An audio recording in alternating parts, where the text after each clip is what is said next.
everybody, welcome back to Working for the Rich and Famous podcast. Hope you're well. I don't even know what week we're on now. It's difficult to track actually because we record these in advance. So I reckon, I've been a bit of a keen bee and I reckon that we're 4 or 5 in advance. So this will probably go out in a month's time, I'd have thought. So it's really difficult for me to track what number we're on. I think we've done a few and they seem to be going down really well. And we're trying to sort of keep it mixed up each week. We're talking to different people who have done different things in different places. So we're going to keep the variety there to hopefully sort of keep creating some interesting stories for everybody. Anyway, today we have got a good friend of mine actually, Sam, who is hand on heart, honestly one of the best chefs I know, and that's actual fact. I'm not just saying that because I'm looking at, not just because I'm looking at you. Honestly, hand on heart, hand on heart, one of the best private chefs I know. So, pleasure to have you on, Sam. How are you? I'm very well, thank you. And yourself? Yeah, good, thank you. So, how long have we known each other for now? I can't remember when we started working together. I think I tried to work this out the other day. Actually, I think it's about 11 years now, maybe 11, 12 years. It's been a wild ride, that's for sure. It has, hasn't it? We've had our ups and downs. So certainly. Yeah. So I know Sam. So me and Sam used to work together. Before I started Silver Swan, we both used to work for a luxury ski company called Consencio Holidays. And I was the HR manager and Sam was the chef. And that's where we sort of met, wasn't it? Yeah, that was. But you'd obviously been chefing. Yeah, I remember. You've been at Jamie Oliver's before then. I actually remember your CV when I first saw it. So let's go back. So what were you doing? You'd obviously been chefing a long time when I met you then. So take us right back to like way before. When did you get into chefing and how? Well, just after left school, really, not any much direction of what I wanted to do in life, you know, like a lot of young people, I should imagine. And then kind of fell into it. I had friends that did it, like the lifestyle and, you know, the adrenaline and everything that went through it. So I got an apprenticeship with a very well-known name in London. Did my apprenticeship through him, and it just kind of it went from there really, you know, because it's a large but small industry. So, you know, all chefs, no matter where you travel in the world, as soon as you come up, you meet a chef, you instantly get on because you understand what each other goes through in their daily life. So, you know, and then you move from one restaurant and then just kind of went through the London restaurants at starred levels, did a few non-starred places, well, as you mentioned, I worked for Jamie Oliver for a bit, which was, you know, very far removed from where I'd worked before on the fine dining side of things. But it taught me a lot more about the business, how the business is run, and, you know, how to actually manage a kitchen and manage a team properly. So, you know, I thank that company for allowing me to learn that through them. And then, you know, got a bit kind of disheartened with working in the restaurants. It was, you know, lots of hours, the money wasn't great, and then all of the other social aspects that go with it. And then, you know, before we met, I'd done the season before from what was before Consencio, which when it was Descent International. So, I mean, that was the first ski season I did, which I think was, 2006, 2007 season, I think it was. Then a year or so off, and that was when I came and joined you guys for the first time. Yeah, and so was that your first, like, on-paper private chefing experience, the chalet? No, I'd done a little bit before because I moved to Mallorca, I think in like 2005, 2006. And I started, that was when I first kind of knew that this industry exists. You know, first started hearing about the luxury private yachts and luxury private villas, because before it was something that, you know, as chefs, we didn't know there was that other side of the market to this. We just thought, you know, it wasn't something that was open to us. So that was kind of my first introduction to it. And so I started doing some freelance villa work, you know, driving villa to villa, doing dinners and lunches. But that was also around the same time that the ski industry was introduced to me. I'd skied a little bit before I was younger, but, you know, never thought that what actually encompasses the ski resorts that I know now. So that was, you know, that was my first real kind of foot into the private industry. And then from that first season with Consencio, you know, I met a lot of clients, and it had a knock-on effect from there. And that was, you know, when my industry, from my side of things, started to really accelerate once I'd understood the market more, had more of a, you know, client relationship than, you know, I didn't have before. You know, so a lot of that is down to Consencio, actually. If it wasn't for working for them first season, I mean, who would have known, you know, that I'd be here today, to be honest. Well, same, snap. If I hadn't worked for Consensio, there's no way I'd have started Silver Swan. So, well, thanks, Consensio. Yeah, yeah. For sure. What you touched on earlier is so true. So, like, the hospitality in the UK, I don't know if I've mentioned this before on a podcast, but I talk about it all the time. So it's so true. In the UK, people view hospitality as something that you do between jobs, when you're at uni, especially front of house stuff. Maybe not so much chefing, but if you're visiting from the country. But like so many people who are like 16, 17, 18 years old that are working in hospitality, not really knowing what to do with their careers or their lives, like most of them aren't aware of the incredible career you can have within hospitality. They just think, I don't want to be a waitress forever. It's like, no, stop, wait, think about it. You can be a waitress forever, but you just don't call it waitressing. You can transition those skills from a restaurant into the private sector. And one thing I've been asked a lot before to go and talk in schools, and I've never done it because I was too scared, but I think I should, because I think if the youth of today know about the private sector, then those that don't want to go down the academic route can stay in their hospitality careers and sort of work on them. Do you know what I mean? And it can take them anywhere. Well, the thing is as well, there's a lot of different, especially in the higher end of the private side, if we just use yachts as an example, they don't just have serving staff and chefs on there. They have engineers, they have, the deckhands, which, the word deckhand is very broad kind of description for what they do. But, some of these guys are carpentry experts, or, they've got trades behind them, all ex-military, a lot of them, so it's not just only for hospitality staff, there's a lot of other, angles that encompass what we do. In the larger estates, you have the estate managers, and you have the gardeners, the landscapers, the drivers, the security, so it's not just about waiters and waitresses or chefs. There's actually there's a lot more to it once you start looking into it. And that's why I find it so interesting, because we can get so many different mixed people all working together, which is, it makes it more part of the fun. Yeah, you know what? I'm so glad you said that. It's so true. That is so true. Like, we've placed people like hairdressers. Exactly. Dog groomers, and like, so like you say, there's so much there. And then using the ski industry, I know you'd cooked a little bit in Mallorca privately, which is good, but it was the ski industry that sort of opened that door for you. I think that's so common. I think a lot of people have used the ski industry to sort of open that door. And again, if people say to me, how do I sort of get into the private sector? It's quite difficult to get into the private sector without any private experience. But the ski chalet is a really good place to start, because they will take people who haven't got experience. And then you do that for 6 months. You could maybe follow with a villa. You could maybe do a second ski season. And then before you know it, you've got a year or two of private experience in some of the best chalets in the world. And then off you go.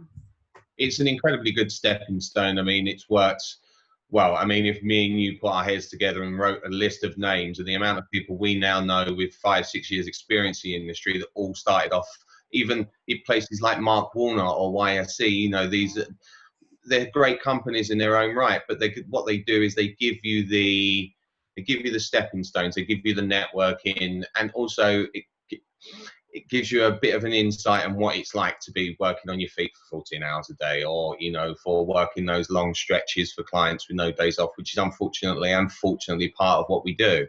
But, it's not always like that. It's you get some days where you're working a lot, and you get other days where you're not working so much. But it certainly gives you an eye-opener into the industry, into the life, and all of the other things that go alongside it. The things we get to experience and see, and the friendships that we get to make along the way as well.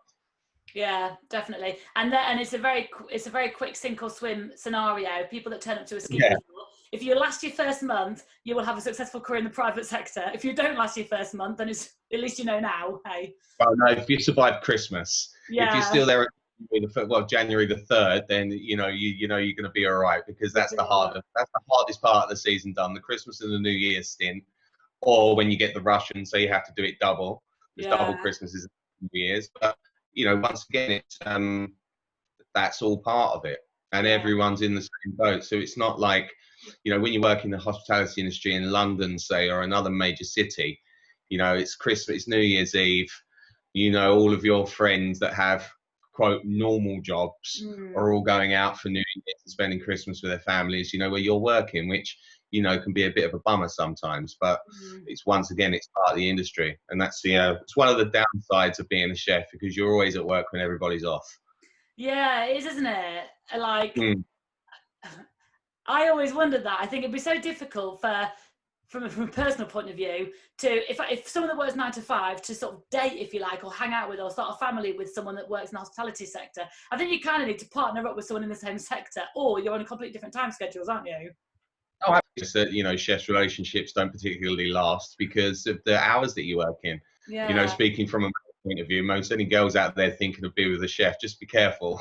Just be aware. They're going to tell you that it will be fine. It won't, probably.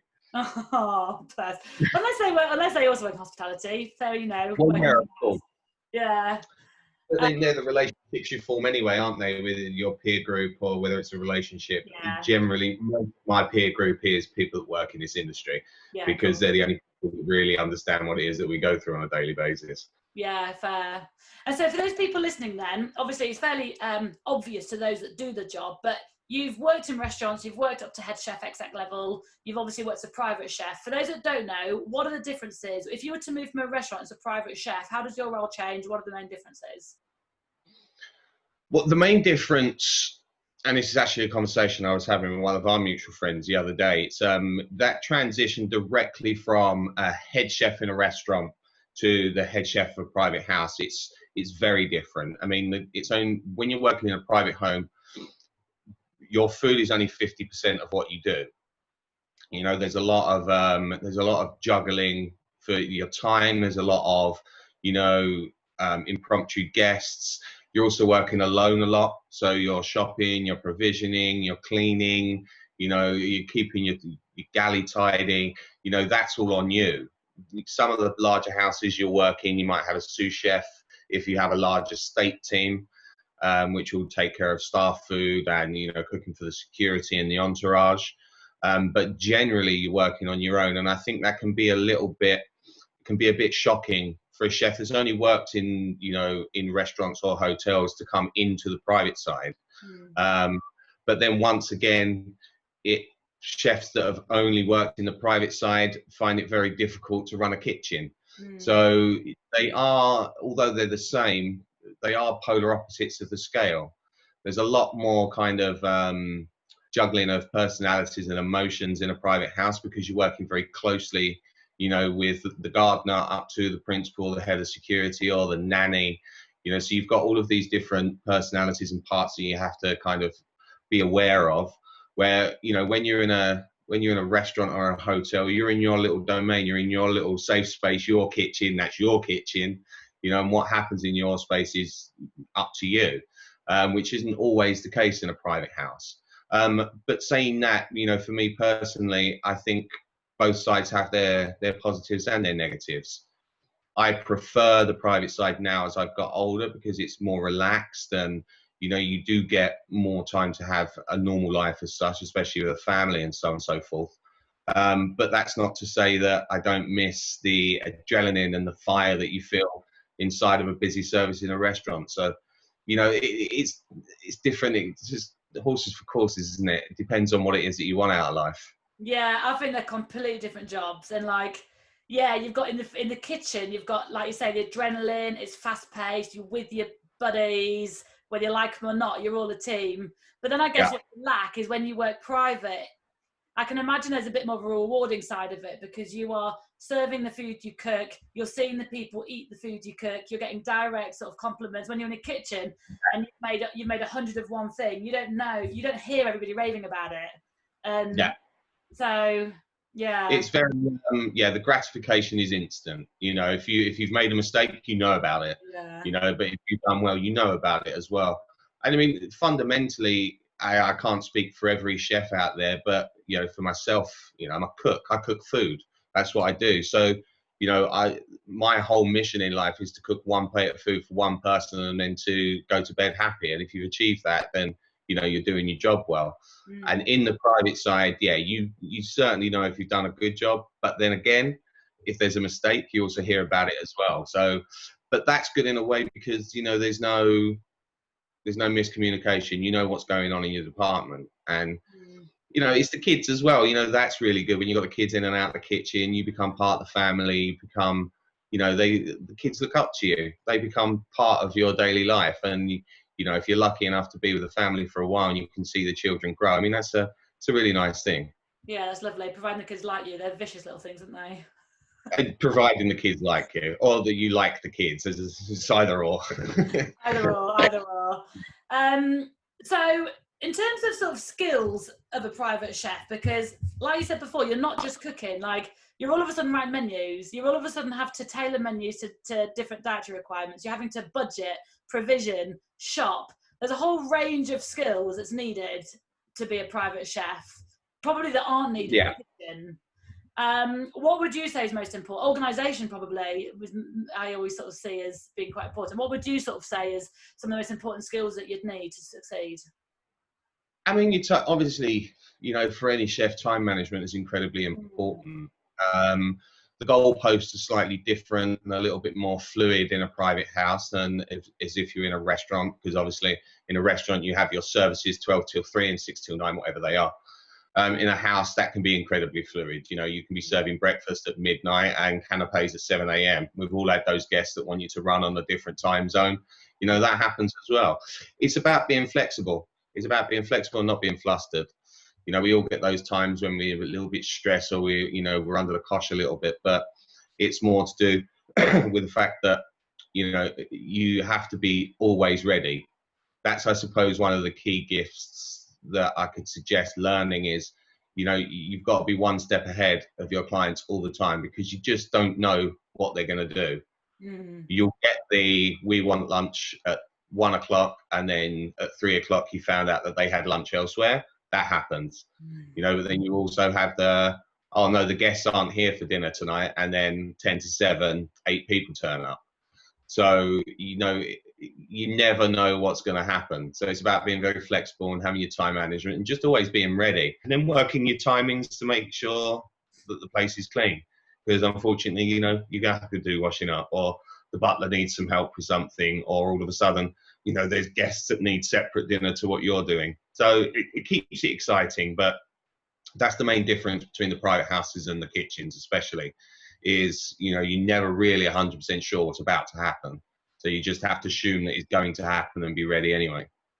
It stresses me out just talking about it. Like, honestly, like when I sort of look at private household teams, I haven't got the skills to do any of it, but I think, I'd happily do that, happy that, I can go and clean, manage, this, that, even whatever. But like the role of a chef literally blows my mind, because you say be ready, but that's a tricky thing to do when you've got,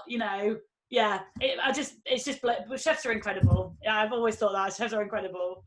We've always got this floating picture in the back of our heads of what we've actually got in the cupboards. What meal you need to. Yeah, so, even if you've done, there's been so many times where, you've done dinner and you'll serve it, but there's nothing wrong with it. The guest doesn't dislike it, but you'll get the feedback, the house manager, oh, they saw this on the telly today, or they saw this at a restaurant today. Have you got that? Can you cook that? And you have to do this quick.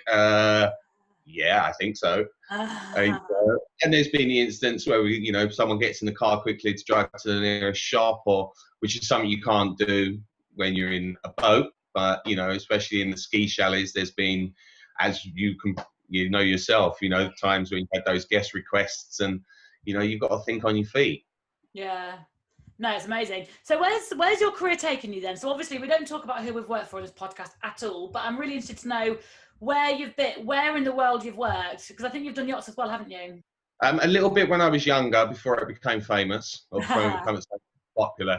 I mean, I've worked, from the ski chalets, from the clients that I'd met, I ended up with a client where I lived in Russia for 9 months in Moscow, which was just incredible. I had another client that wouldn't stay still for more than 2 minutes, so I would fly around a lot, and that was a lot more.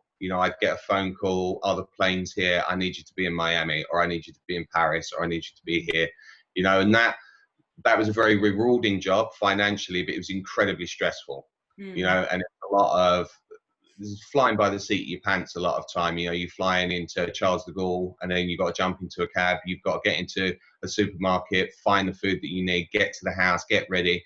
You know, and you have 3 hours from landing to get that dinner on the table. Wow. And we always manage to do it. It's incredibly stressful. You know, there's never been a time where dinner's never been on time. But, you know, that's, you know, it's another one of the skills that you kind of, I'm a lot better at it now than when I first started, that's for sure. Like, you can achieve in such a short space of time. But then also being with this job, I've been able to travel around Europe so much that, you know, any country you land in Europe, you kind of know where everything is anyway. You know what supermarkets you want to use. You know where the markets are that you want to go to. So that makes it a lot easier as well. And obviously all of the people that you get to meet along the way. You get your favoured suppliers. So, you know, you'll make that 2 a.m. phone call. Oh, I'm going to be coming past yours in 2 hours. I need this. Have you got it? So then you get a lot of help, you know, from your suppliers along the way as well, which makes it very interesting. You know, then moved to Finland. I was in Finland for a few years. Recently been back to France again, working for Consensio, just on a temporary contract before lockdown happened. You know, now I will, you know, move forward, and I'll be basing myself in the UK now, and I'll be trying to find either a, you know, a family or a professional individual that wants a private chef, and I will continue down this route for as long as I can, really. Yeah, of course. Well, that's it. It's a kind of career that is there for as long as you want, isn't it? It's not Absolutely. like you haven't got to retire at 40 when you're like a footballer or anything. So, so that's good. Where's the favourite place you've worked? What's been your favourite job? Favourite place I've worked was actually Moscow. It wasn't my favourite job, but it was a favourite place to live because, you know, there's certain places that you would visit for a few weeks, you know, Moscow being one of them. Yeah. But to be there for that amount of time, and, you know, the people that I met, the places I visited, the bars, the restaurant, you know, I can't speak highly enough of how much I enjoyed the country. Yeah. I really enjoyed, you know, living in Mallorca for all those years when I was doing the summer seasons, you know, flitting between there, the mountains in the winter, coming back to the beach for the summer. You know, that was quite, I must admit, I did enjoy that quite a lot. But, you know, also you do get homesick after a while. You miss your friends and family back home. So it's certainly nice in this period, especially over the lockdown, to have, you know, been back in the UK for such an extended period of time. Yeah. So it's been, you know, every place you live, doesn't matter where it is, everywhere does look glossy on the surface, be it Dubai or Miami or, you know, anywhere. But living in any city is the same in living in any city. You know, the normal daily grind and the traveling and the commute to work, you know, it's all the same, really. Yeah, I completely agree. I think a lot of the jobs that we recruit for at Silverstone Recruitment, a lot of what you do, from the outside, it's like, oh my God, that job looks incredible. It looks so glamorous, the private industry. But like you say, it's the same. It's the job. It's the same. It's the same anywhere, and it's hard. It's not always. Standing in an unair conditioned kitchen at 35-degree heat cooking is not glamorous at all. No, not at all. Do you find working privately there are increased challenges when it comes to sort of dietary requirements and what people want? Because people can have what they want. Are people a lot more specific with what they can and can't eat? I think that's more to do with the relationship you have with your clients. You know, when you're in a restaurant, there's that barrier between the kitchen and the customers, you know, normally through the servers or the management. So, you know, requests that you get are always second and third handed. When you're in a private household, you have a relationship with these people. And there's been so many instances where, you know, one of the principal clients would come to me in the morning and say, oh, Sam, I've seen the menu, you know, half of us will have that, and the other half of us, could we have X, Y, Z? Happens, you know, but what you do, you get to know your client, which is the most important thing. You get to know their allergies, their likes, their dislikes. So, you know, as an example, the first menu that you write for a private client is very, very different to the last one, because you start to, the requests for off-menu items become less the more that you get to know them, because you build a relationship. And also, you know, going back to what I said before, if it's right, you'll hear that it's right, but if it's wrong, you'll hear that it's wrong. And it's direct, it's instant. So you know what's going on in your household, you know what's going on with your clients. You always get, you know, the weird suggestions. You'll always have one or two guests, you know, that are having either a fatty diet or a medical-based diet or whatever, but, you know, that's their preference and that's what we're there to do. If that's what the client wants, you know, that's what they get. So catering for dietary requirements, is that a self-taught skill? Because well, not necessarily. I mean, nowadays there's obviously lots of different courses and certificates that you can take, allergy awareness. It's about knowing your craft. It's about knowing your skill as a chef. You have to be aware of the allergens. You have to be aware of, you know, dietary requirements for people, but also, you know, depending on the client you're working for. If you're working for a sports star, a professional footballer or a cyclist, you know, they're going to have very specific needs for, you know, the protein that they need, and, you know, whether it's plant-based or meat-based. And these are things that A, you pick up through experience, but B, you know, it's about reading recipe books, looking online, talking to your peers, asking for advice. You know, I'm nearly 40 now and I'm still learning stuff from younger chefs that I don't know, because that's the whole part of, you know, this game, working in not just this industry, but hospitality in itself, is learning off each other.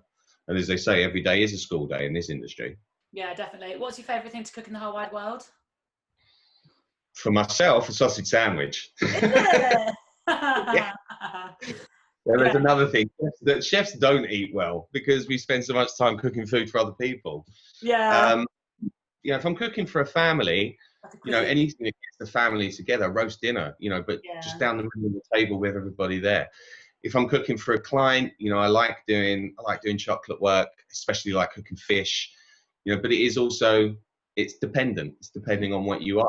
I love in the mountains when you do the Savoyard nights and you're cooking wonderful raclettes and, you know, fondues, you know, and it is, you wouldn't cook a fondue on 35 degrees in Monaco, for example.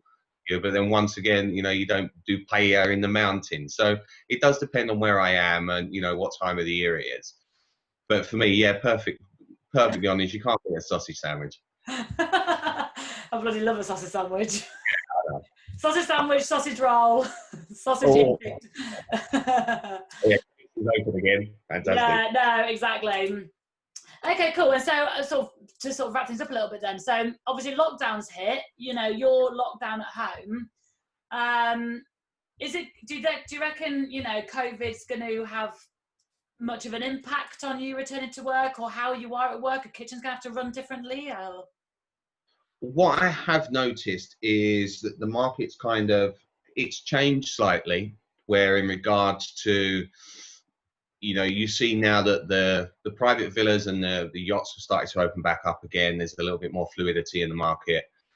What I've noticed personally is a lot more families and individuals are they're having staycations. So they're, rather than hiring the Saint-Tropez villa or in Barcelona or Ibiza, they're hiring or staying in their private estates in the UK. So I've seen a big upswing, especially for the summer, in private positions based in the UK.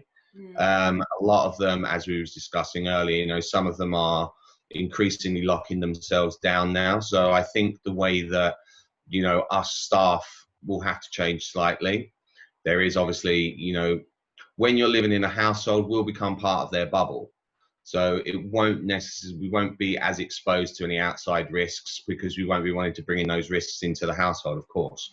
So I think, you know, there won't be so much. I don't think inside the houses will change much unless it's chartered or you've got a lot of people coming through every week, which I think then, you know, there will be some operational changes. But I've definitely seen an upswing recently because, you know, a month ago it was decimated. There wasn't anything going on anywhere. Yeah. But, you know, it's encouraging to see. I've had some friends go back to Saint-Tropez and Monaco now for the boat season, and a couple of the villas seem to be opening back up again, which I'm sure you guys have seen as well. Yeah. So, you know, I'm confident it will get back to normal, but what the new normal will be, only time will tell. And let's just hope to God there's not a second lockdown.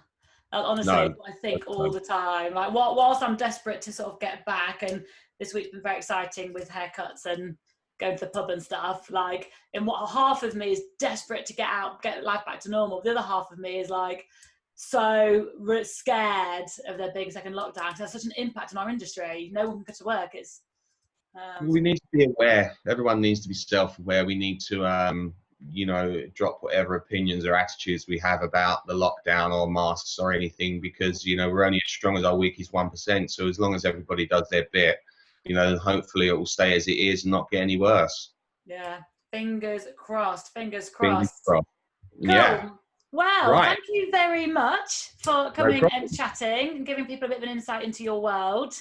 Very normal world to you, but to everybody, it's such an unknown, especially the chefing side of things. Because do you ever feel removed from the private household front of house team, or do you very much feel part of the team?